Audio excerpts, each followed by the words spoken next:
Ito pala ako sa double deck. Sa kwarto po. Ito po si Ate Kwarto ko Rhea. po, di ba? Kwarto ko.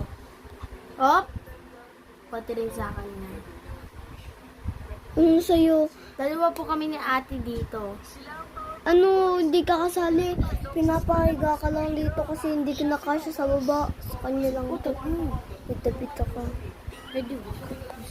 Ha? Bida-bida tong pangit na yun. Mataba yun guys. Mataba.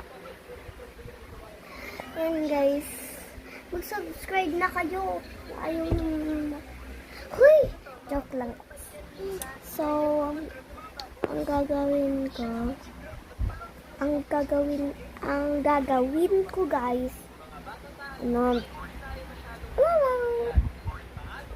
busy lang. Kanina guys, tinanggalan ko yung sugat yung balat ko. Tingnan nyo.